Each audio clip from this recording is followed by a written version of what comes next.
नई दिल्ली के प्रगति मैदान में देश के सबसे बड़े भारत ड्रोन महोत्सव का आगाज। प्रधानमंत्री नरेंद्र मोदी ने किया उद्घाटन।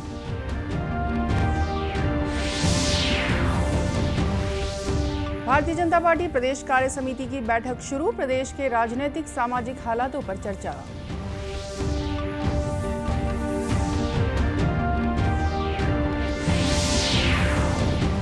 गीतांजलि श्री के उपन्यास को मिला प्रतिष्ठित बुकर पुरस्कार।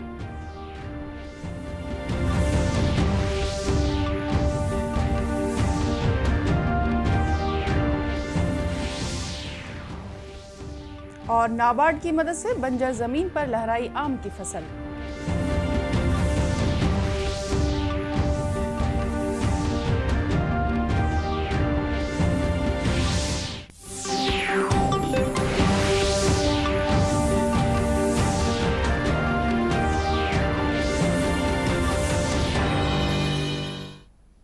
नमस्कार, आप देख रहे हैं दूरदर्शन समाचार। मैं हूं रेहाना। अब समाचार विस्तार से। प्रधानमंत्री नरेंद्र मोदी ने आज दिल्ली के प्रगति मैदान में देश के सबसे बड़े भारत ड्रोन महोत्सव का उद्घाटन किया है। इस अवसर पर उन्होंने कहा कि भारत दुनिया में ड्रोन प्रौद्योगिकी का प्रमुख केंद्र बनने की दिशा में तेजी से आगे बढ़ रहा है। श्री मोदी ने कहा कि देश में ड्रोन प्रौद्योगिकी का प्रमुख केंद्र बनने की अपार क्षमता है। ड्रोन तकनीक को लेकर इस समय देश में बड़ा उत्साह दिखाई दे रहा है। उन्होंने कहा कि ड्रोन उद्योग के फलने फूलने से रोजगार के अवसर बढ़ेंगे। साथियों, ड्रोन टेक्नोलॉजी को लेकर भारत में जो उत्साह देखने को मिल रहा है वो अद्भुत है। ये जो ऊर्जा नजर आ रही है वो भारत में ड्रोन सर्विस और ड्रोन आधारित इंडस्ट्री की लंबी छलांग का प्रतिबिंब है।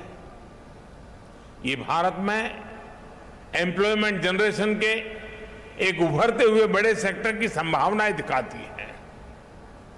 आज भारत स्टार्टअप पावर के दम पर दुनिया में ड्रोन टेक्नोलॉजी का सबसे बड़ा एक्सपर्ट बनने की ओर तेज गति से आगे बढ़ रहा है।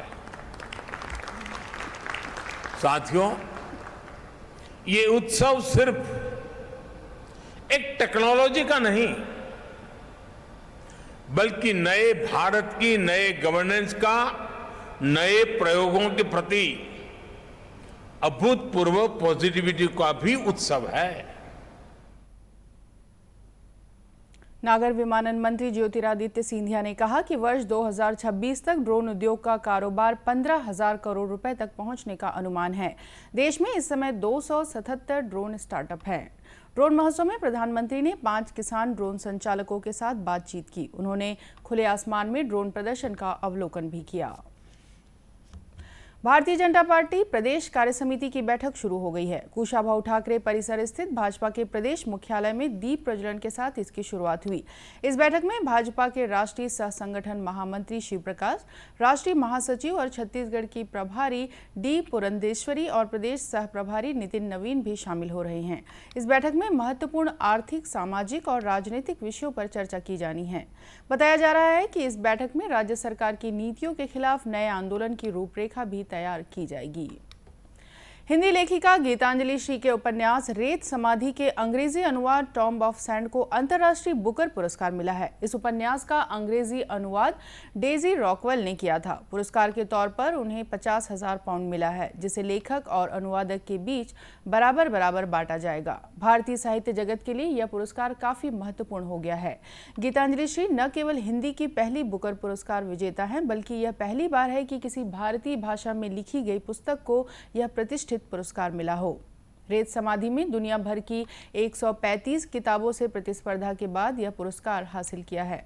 यह उपन्यास एक 80 वर्षीय महिला की कहानी है जो अपने पति के निधन के बाद गहरे अवसाद में चली जाती है और फिर जीवन को नए सिरे से शुरू करने की कोशिश करती है। विभाजन के अपने किशोर जीवन के कटु अनुभवों का सामना करने के लिए यह महिला पाकिस्तान की यात्रा करती है। वह एक माँ, एक बेटी, एक महिला और नारीवादी के महत्व का आकलन करती है। गीतांजलि श्री 3 उपन्यासों और कई लघु कहानी संग्रहों की लेखिका है। टॉम्ब ऑफ सैंड ब्रिटेन में प्रकाशित होने वाली उनकी पहली पुस्तक है। राष्ट्रीय कृषि एवं ग्रामीण विकास बैंक नाबार्ड की मदद से कोरबा जिले के किसानों ने इस वर्ष भी दशहरी और आम्रपाली आम की बम्पर पैदावार की है। कोरबा के करतला विकासखंड के 30 ग्राम पंचायतों की 2000 एकड़ जमीन में इस वर्ष आम की बम्पर फसल हुई है। किसान इसे न केवल कोरबा बल्कि छत्तीसगढ़ के अलग अलग जिलों और दूसरे राज्यों में भी अच्छी कीमतों पर बेचकर लाभ कमा रहे हैं। कोरबा कलेक्टर रानू साहू ने बताया कि नाबार्ड बाड़ी परियोजना के तहत करतला विकासखंड की 30 ग्राम पंचायतों में ग्रामीण आम की खेती कर रहे हैं, जिन्हें आम के सीजन में प्रति किसान 50 से 80 हजार रुपए तक सीधे मुनाफा हो रहा है। करतला में बाड़ी विकास योजना के तहत नाबार्ड पोषित कार्यक्रम है और इसमें लगभग 2000 एकड़ में 30 ग्राम पंचायतों में किसानों के द्वारा आम की खेती की जा रही है और प्रति किसान 50 से 70 हजार रुपए एक सीजन में प्राप्त कर रहे हैं। बिल्कुल यहाँ से जो आम है वो बाहर भी जो है अन्य राज्यों में और कोरबा से बाहर अन्य जिलों में भी भेजे जा रहे हैं और किसान इससे काफी प्रोत्साहित हैं। करतला के ग्राम नवापार में आम की खेती करने वाले किसान बूंदराम मांझी और चैतराम ने बताया कि पहले उनकी जमीन बंजर थी, जिसमें कोई फसल नहीं लगता था। वर्ष 2014 में नाबार्ड के जरिए बाड़ी परियोजना के तहत उन्हें मुफ्त आम के पौधे देकर आम की खेती के लिए प्रोत्साहित किया गया, जिसके बाद उन्हें 3 साल बाद ही आम की फसल से आमदनी होने लगी। पहली बंजर रही से जेमा घास तक उगे के मौका नहीं होत रही से, तो नाबार्ड जब आई ना तो नाबार्ड में लगाए हैं तभी 2 साल फ़ायदा होते तेहर लगभग साल में 30-40 हज़ार 50 हज़ार तक के मतलब फ़ायदा हो जाते। अभी हम आम के पौधा लगाएं और अपन मेहनत करें ओकर साथे साथ ओकर अंतर्वर्ती फसल भी लेथन, जेमा हमला डबल फायदा आते। आम तो आते छे फायदा, ओकर साथे साथ में हमला अंतर्वर्ती फसल ओमा हम मूँगफली लगाथन और साग सब्जी, ये सब में हमला फायदा और आते, डबल फायदा आते हम।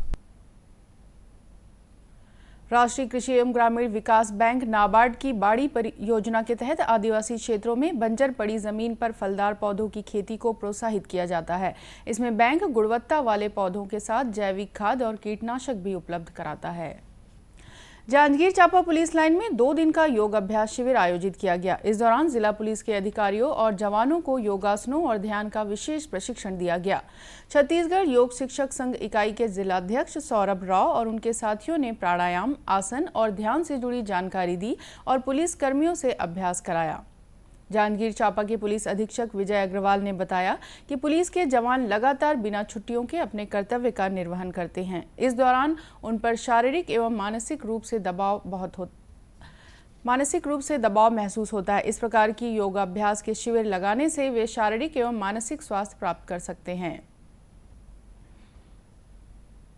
पुलिस कर्मियों का स्वास्थ्य बहुत आवश्यक है ताकि वो लंबे समय तक तनाव मुक्त रह के ड्यूटी कर सकें और उसी तारतम्य में 2 दिवसीय प्रशिक्षण शाला आयोजित की गई थी और इसमें योग शिक्षकों की भी मदद ली गई थी ताकि उनका जो सुबह की दिनचर्या है वो अच्छे से निकल सके और स्वस्थ रह सके। योगाचार्य और जो योग संघ वाले हैं वो भी आए थे, उनके द्वारा विधिवत उनको ट्रेनिंग दी गई।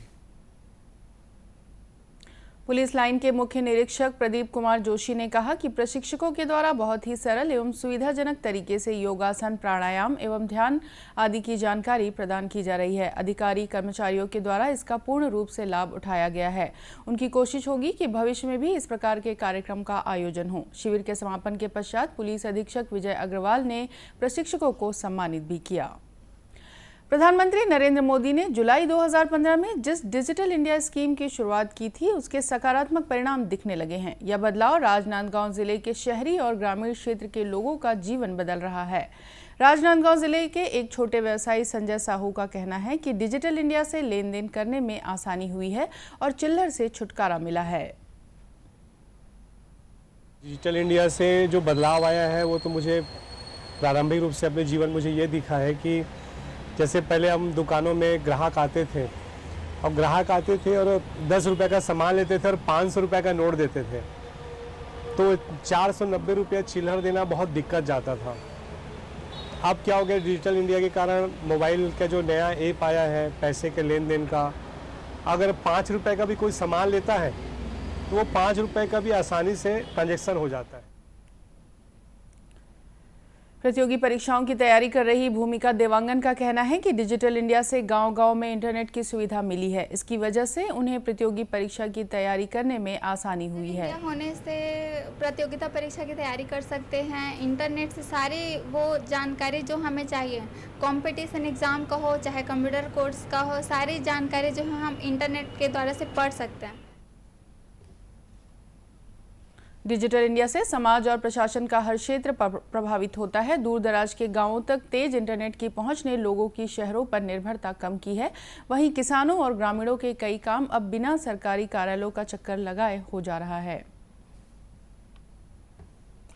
आज़ादी के लिए भारत का शानदार संघर्ष आधुनिक विश्व के महानतम संघर्षों में से एक है। दूरदर्शन समाचार इतिहास की धारा बदलने वालों की झलक रोजाना आपके लिए लेकर आ रहा है।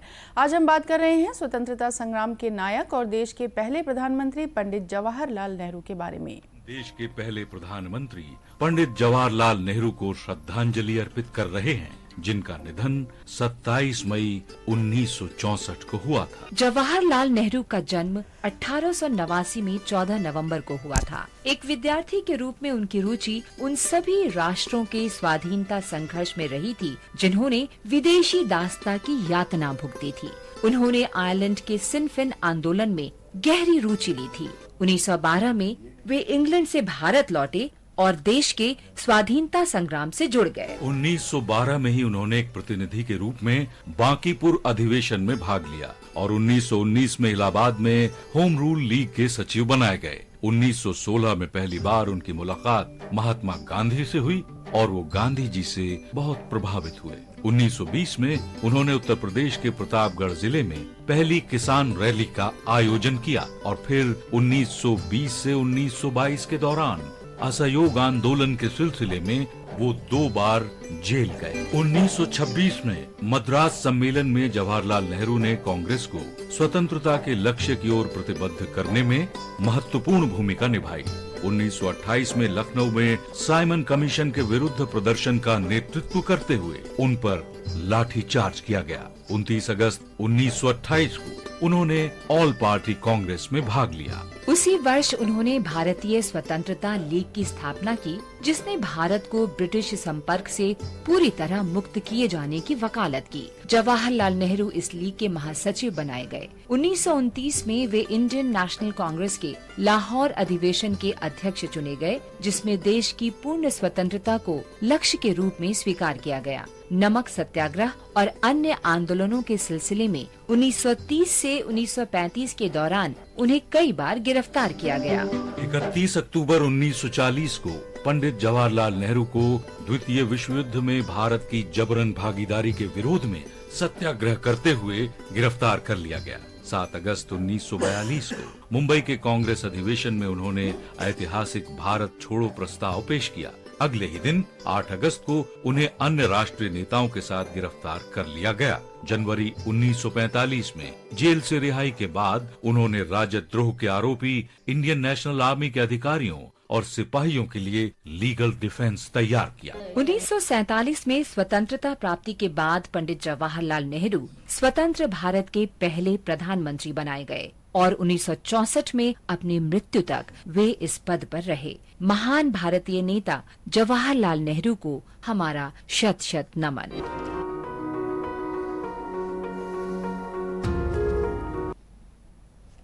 और इसी के साथ ये समाचार बुलेटिन समाप्त हुआ। नमस्कार।